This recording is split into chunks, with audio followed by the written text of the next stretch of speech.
L'Agrimonde Polaris 3 était un monde presque exclusivement recouvert d'eau. Une récente période glaciaire s'était achevée, faisant fondre les calottes glaciaires de la planète et diluant ses océans dans des milliards de litres d'eau douce. Le résultat était que la planète était actuellement recouverte par un immense lac. Les rares pièces de terre ayant survécu à la montée des eaux, sous forme d'archipels d'îles, avaient été colonisées par les êtres humains il y a plusieurs siècles de cela, et ils étaient presque tous exclusivement destinés à l'agriculture. Les différents centres urbains se trouvaient pour leur part sur des îlots artificiels flottants et reliés entre eux par des réseaux de ponts plus ou moins larges. C'est sur ce monde isolé que Craig Holdfast avait été transféré il y a de cela 3 ans. C'était la première fois qu'il voyageait hors de sa propre planète, mais il ne s'en plaignait pas. Il n'y avait rien chez lui pour le retenir, et la garde impériale aurait dû être pour lui la garantie d'une vie d'héroïsme et d'aventure à travers la galaxie. Du moins en théorie. La vérité est souvent bien loin de ce qu'annoncent les prospectus. Quoi qu'il en soit, il avait été affecté au 3e régiment d'infanterie des Héraclès de Pandore, et malgré l'ennui, il avait été relativement bien accueilli par ses nouveaux camarades. Il y a quelques jours, un événement important avait pourtant brisé la monotonie de ce monde perdu, au fin fond de la bordure orientale. Craig s'en souvenait encore, ce fut pour lui un jour particulier. Le colonel Hurd avait sélectionné plusieurs hommes de confiance, une vingtaine environ, et les avait menés à l'astroport. Craig en faisait partie. Il se remémora la scène, tandis qu'il parcourait les couloirs sombres du palais gouvernemental. Une fois les transports chimères arrivés, nous fûmes débarqués. Le colonel nous fit mettre en rang, le fusil bien positionné sur l'épaule. Il nous surveillait d'un œil expert, redressant ceux qui n'avaient pas la bonne position, et acquiesçant face à ceux qui n'avaient rien à corriger. C'est alors qu'il apparut, ce vaisseau d'un modèle que je ne connaissais pas, et par l'empereur, lui, un membre révéré du Saint-Ordre, un inquisiteur de l'Ordo Malleus. Comment est-ce que je connais l'existence de l'Ordo Malleus? Ah ça, c'est une histoire renversante. Le sas du vaisseau s'ouvrit, et une passerelle s'étendit dans la fumée. Un homme, accompagné par une suite de personnages plus originaux les uns que les autres, apparut dans l'ouverture, et descendit avec dignité en direction du colonel Hurd. Celui-ci le salua par une révérence rigide, indiquant qu'il n'avait pas vraiment l'habitude d'être face à plus important que lui. L'inquisiteur ne fit aucun signe, aucune gestuelle inutile. Puis, comme s'il avait donné un ordre par télépathie, l'un de ses hommes s'avança et s'adressa au colonel. Il était plutôt gras, et arborait un crâne chauve tatoué du symbole de l'Aquila, sans doute un membre du clergé, à en juger par son accoutrement ecclésiastique. « Trêve de cérémonie, colonel. Mon maître, le seigneur inquisiteur Aemar Torismond, est fatigué de son voyage. Menez-nous rapidement au gouverneur pour que nous puissions régler rapidement les détails administratifs de notre arrivée. » Le colonel acquiesça, et par des ordres clairs et directs nous indiqua nos missions respectives. J'eus l'honneur de servir de garde rapproché dans la chimère assignée à l'inquisiteur. Une fois dans le transport blindé, j'eus tout le loisir d'observer le saint homme et sa suite. Il y avait bien entendu le prêtre, mais aussi une jeune femme, plutôt jolie, brune aux yeux verts, dont seuls quelques câbles branchés à sa tempe et disparaissant dans sa combinaison cachaient l'harmonie de son visage. Il semblait émaner comme une sorte d'aura de sa personne, et j'eus du mal à me convaincre que cela n'était qu'un tour joué par mon esprit.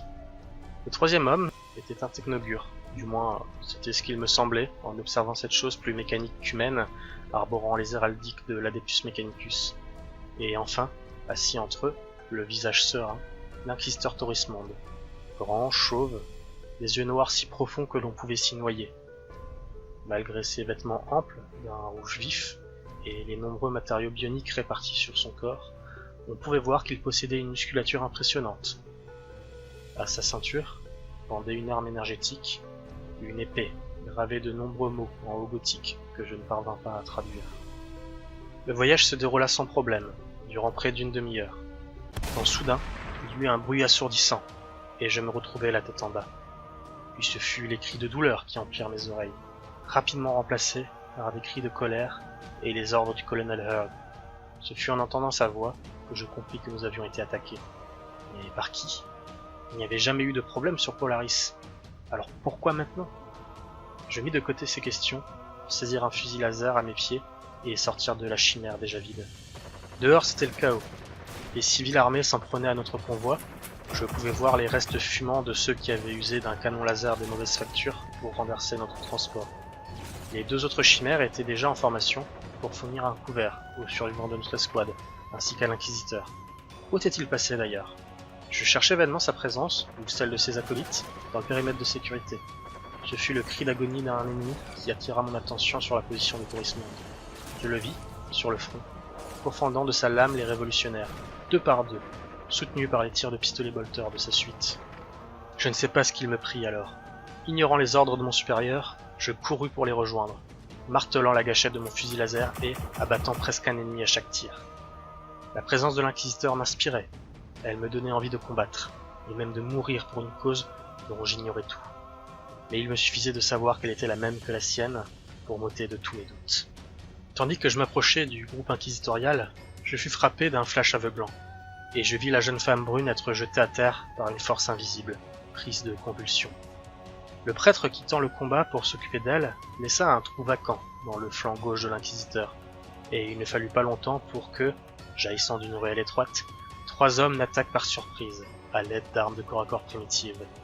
Ils n'eurent pas le temps de finir leur action. L'un d'eux s'écroula, le crâne perforé par un tir de mon fusil laser, puis l'inquisiteur se retourna, juste à temps pour voir le second s'effondrer, en gémissant, tandis que je percutais le 3e de plein fouet, le faisant tomber à la renverse, avant de me jeter sur lui pour le rouer de coups de crosse. Pris par la frénésie du combat, je ne remarquai pas ma précédente cible, encore vivante, qui venait de dégainer une arme à feu et qui s'apprêtait à venger ses camarades. J'en fus alerté par le bruit de son crâne, explosant comme un fruit mûr, tandis que l'inquisiteur rechargeait avec calme son pistolet bolter. Pour leur part, les quelques assaillants ayant survécu à la charge de Lord Malleus s'enfuirent sans demander leur reste, pilonnés par les tirs des chimères qui tentaient d'éliminer le plus d'ennemis possible. Puis ce fut le calme. Tourismond s'avança vers moi et me tendit la main pour m'aider à me relever de la bouillie sanguinolente qu'était devenue mon adversaire.